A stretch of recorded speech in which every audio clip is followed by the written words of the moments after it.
Praise lord. మీ అందరికీ దేవుడి నామమున వందనాలు. అందరు బాగున్నారా? మీ అందరితో దేవుడు మాట్లాడాలని ఉదయకాల సమయంలో ఆశపడుతూ ఉన్నాడు. మీరు కూడా ఆశపడినట్లయితే దేవుని మాట శ్రద్ధగా వినండి. దేవుని యొక్క వాగ్దానాన్ని విందామా? కీర్తన గ్రంథం 9వ అధ్యాయం 10వ వచనాన్ని మనం ధ్యానం చేద్దాం. అక్కడ రాస్తా ఉన్నమాట, యెహోవా నిన్ను ఆశ్రయించు వారిని నీవు విడిచిపెట్టు వాడవు కావు. దేవుని యొక్క వాగ్దానం మనం చూస్తూ ఉన్నాం. దేవుని యొక్క మాట, దేవుడు చెప్తున్న మాట ఏంటంటే, దేవుణ్ణి ఎవరైతే ఆశ్రయిస్తారో వారిని దేవుడు విడిచిపెట్టాడు. చాలామంది దేవుణ్ణి ఆశ్రయించరు, కానీ దేవుణ్ణి ఆశ్రయిస్తే విడిచిపెట్టాడు దేవుడు. ఇదిగో తల్లి మరచినా తండ్రి విడిచినా నేను విడవను ఎడబాయనని చెప్పాడు. నా అరచేతిలో నేను చెక్కున్నానని చెప్తా ఉన్నాడు. నిన్ను అందరూ విడిచిపెట్టినా, ఎవరైనా నిన్ను నెట్టివేసినా కానీ దేవుడు నిన్ను నెట్టివేయడు. అందుకే అంటున్నాడు, దేవుని ఆశ్రయించువారు, యెహోవాని ఆశ్రయించువారిని ఎప్పుడూ ఆయన విడిచిపెట్టేవాడు కాదు. నిన్ను విడిచిపెట్టకుండా నీకు తోడుగా ఉంటాడు దేవుడు. కానీ నువ్వు చేయాల్సిన పని ఏంటంటే దేవుణ్ణి ఆశ్రయించాలి.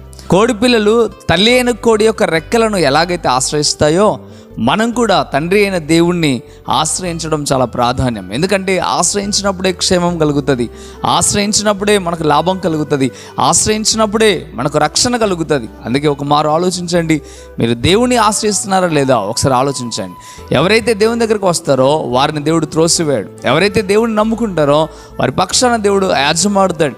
ఆయన త్రోసివేసేవాడు కాదు, ఆయన సహకరించేవాడు, ఆయన ఆదుకునేవాడు అనే విషయాన్ని స్పష్టంగా దేవుని యొక్క వాక్యం తెలియజేస్తూ ఉంది. ఉదయకాల సమయంలో దేవుడు నీతో నేరుగా మాట్లాడుతున్న మాట, నువ్వు దేవుడిని ఆశ్రయిస్తే దేవుడిని విడిచిపెట్టడు అని చెప్తా ఉన్నాడు.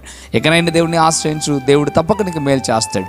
ఇప్పటి వరకు మేలు పొందుకోక ఎంతగానో ఇబ్బంది పడుతూ ఉన్నావేమో, దేవుని సహాయం కోసం ఎదురు చూస్తూ ఉన్నావేమో, మనుషులందరూ నెట్టివేసి ఉన్నారేమో, కానీ దేవుడు అంటున్నాడు, నువ్వు నన్ను ఆశ్రయిస్తే నేను నెట్టివేయను, నిన్ను త్రోసివేయనని చెప్పడం ప్రారంభిస్తున్నాడు. ఈ మాటలు మీ హృదయంలో భద్రపరచుకొని, ప్రభువా నువ్వు నాకు తోడున్నావు కదా నాయన, ఎవరు వదిలేసినా నువ్వు నన్ను వదిలేనని చెప్తున్నావు, ఎవరు నెట్టివేసినా నన్ను నెట్టివేయనని చెప్తున్నావు. అయ్యా ఇక మీద నేను నీ యొక్క రెక్కల కిందకు నేను వస్తాను ప్రభువా అని ఒక్క మాట దేవునితో చెప్పు. దేవుడు తప్పక నీకు సహాయం చేస్తాడు. నీ కొరకు ప్రార్థన చేస్తాను, ప్రార్థనలోకి భవించండి. పరిశుద్ధుడా వందనాలు ప్రభువా.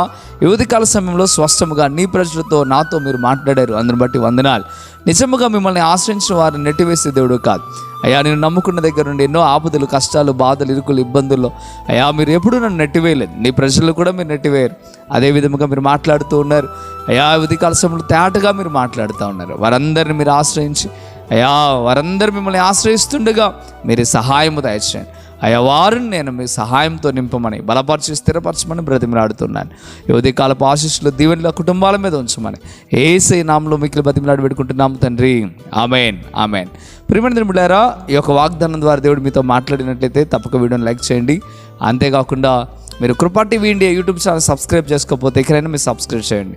ఈ వాగ్దానాన్ని మీరు అనేకులకు షేర్ చేయడం ద్వారా స్వార్థ ప్రకటించిన వారు అవుతారు, అనేకులను బలపరిచిన వారు అవుతారు. ప్రాముఖ్యంగా ఒక మాట మీరు చెప్పాలని ఆశపడుతూ ఉన్నాం.